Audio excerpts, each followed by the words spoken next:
Bienvenidos al video de la semana. Les doy una cordial bienvenida a nuestro canal de YouTube. Hoy vamos a tocar un tema muy importante sobre el cual nos han consultado mucho en estos días. Antes de entrar en materia, los invito a suscribirse a nuestro canal y a seguirnos en nuestras redes sociales. Bienvenidos.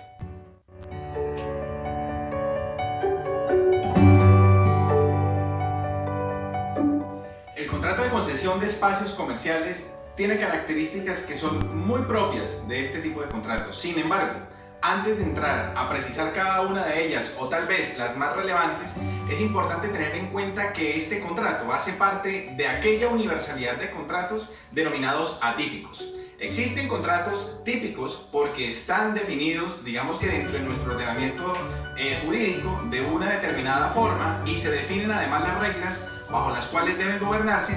Y existen contratos atípicos, como lo es el de contrato de concesión de espacios comerciales, que no encuentra una definición legal y más bien ha tenido el desarrollo jurisprudencial en materia ordinaria y en materia arbitral. También desde el punto de vista de la doctrina han habido diferentes conceptos que definen lo que es este tipo de contratos, dada la atipicidad que tiene en nuestro ordenamiento jurídico. Sin embargo, también se habla de contratos que se vuelven típicos de manera social, es decir, que por su reiterada usanza en determinados negocios, como es el caso de los de concesión de espacios para una explotación comercial, se vuelve reiterado y de alguna manera tiene cierta aceptación social en el desarrollo de algunos negocios. Teniendo claras esas tres diferencias, vamos a adentrarnos a descubrir cuáles son las características principales del contrato de concesión de espacios comerciales. Empecemos por determinar las partes del contrato. Por una parte está el concedente y por la otra el concesionario. El concedente es aquella persona que le faculta al concesionario para que éste explote económicamente determinada área que es la que es objeto del contrato de concesión. Ahora, el concedente generalmente goza de buen crédito o de buena acreditación comercial en determinada área o en cierto establecimiento o en determinada gran superficie. Este aspecto de gozar de buen crédito es un aspecto que de alguna manera sirve de apalancamiento para el concesionario o para el desarrollo de su negocio o de su explotación comercial. Por su parte, el concesionario es aquella persona que hace uso a través de la tenencia delegada que le otorga el concedente de ese espacio comercial, lo explota económicamente y por ello paga una retribución. Este contrato también ha sido denominado como un contrato de cooperación comercial, en el entendido en que ambas partes deben aunar esfuerzos para obtener beneficios recíprocos o conmutativos.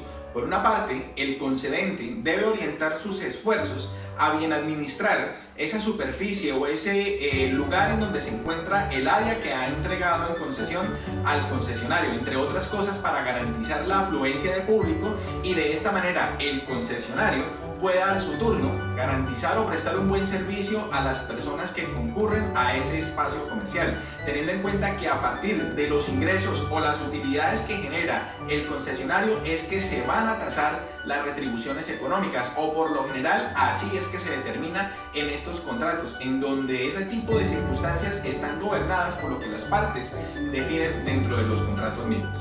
El pago de esta prestación suele ser periódico en los términos establecidos por las partes.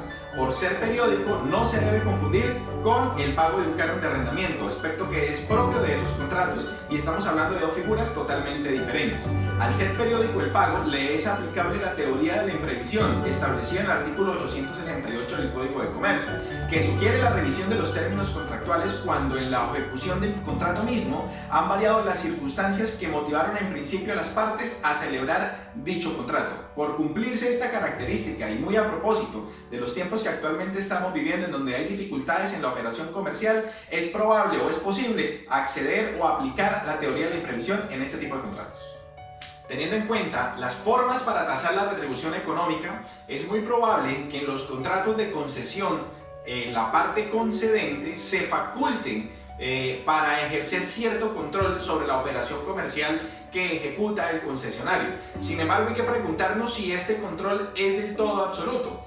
Pactar en el contrato de concesión que el concedente tenga ese tipo de facultades autónomas como para revisar aspectos tales como las ventas, la contabilidad, aspectos financieros, no es del todo ilegal que aspectos como estas o facultades como estas se pacten dentro de esos contratos de concesión. Lo que a veces puede llegar a resultar contrario a derecho es la forma como se ejecuta esa facultad, teniendo en cuenta que el artículo 830 del mismo Código de Comercio establece que cuando se abusa de la posición dominante, la parte que abusa o se ve afectada tiene derecho a la indemnización en perjuicios por parte de quien comete ese tipo de abusos.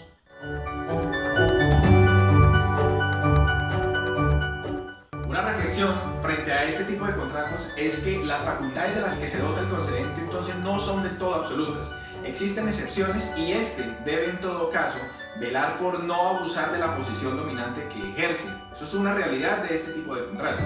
De manera tal que a pesar de que se dota de facultades frente a aspectos determinantes como la terminación unilateral o la determinación del precio del contrato de manera periódica, este tipo de facultades no son absolutas en la medida en que no pueden violar los derechos que son propios del concesionario y no se puede abusar de la posición dominante que se ejerce de conforme a lo que indica el artículo 830 del Código de Comercio. Una segunda reflexión de importante naturaleza es tener claro que los dos contratos, el de arrendamiento y el de concesión de espacios, son totalmente diferentes a pesar de sus semejanzas. En ese entendido, el reciente decreto 579 expedido para regular algunos aspectos relacionados con el arrendamiento en medio de la emergencia sanitaria, económica, social y ecológica no le es aplicable a este tipo de contratos de concesión de espacios.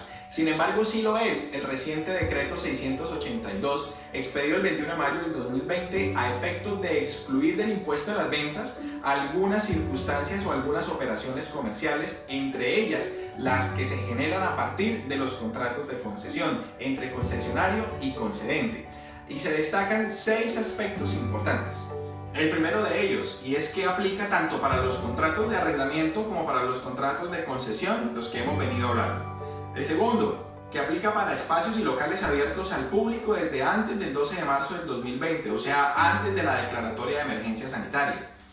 El tercero, que aplica para obligaciones causadas y facturadas con posterioridad al 21 de mayo, sin aplicar a las que se hayan causado y facturado antes. El cuarto punto, destaca que aplica desde el 21 de mayo hasta el 31 de julio del 2020. Quinto, que aplica para actividades relacionadas primordial y necesariamente con la concurrencia de personas. Sexto, que aplica para espacios y locales cerrados total o parcialmente por no menos de 2 semanas durante el estado de emergencia sanitaria declarado a partir del 12 de marzo. A pesar de la escasa regulación en medio de la emergencia sanitaria, económica, social y ecológica dirigida a los contratos de concesión de espacios comerciales, no significa que entre concesionario y concedente no se puedan lograr acuerdos exitosos relacionados con las obligaciones determinadas en los contratos previamente celebrados. Recordemos que hasta ahora no se ha expedido regulación distinta a la contenida en el decreto 682 dirigida a excluirlos del impuesto de las ventas en los periodos determinados anteriormente. No obstante, la invitación es a que logren acuerdos exitosos entre las partes antes de pensar en la terminación de los contratos, circunstancia que en algunos aspectos o en alguna medida puede llegar a generar más perjuicios, no solo para el concesionario, sino también para el concedente. En ese orden de ideas lo invitamos a acudir a nuestra oficina y a nuestra consulta para absolver cualquier inquietud al respecto. No olvide seguirnos en nuestras redes sociales.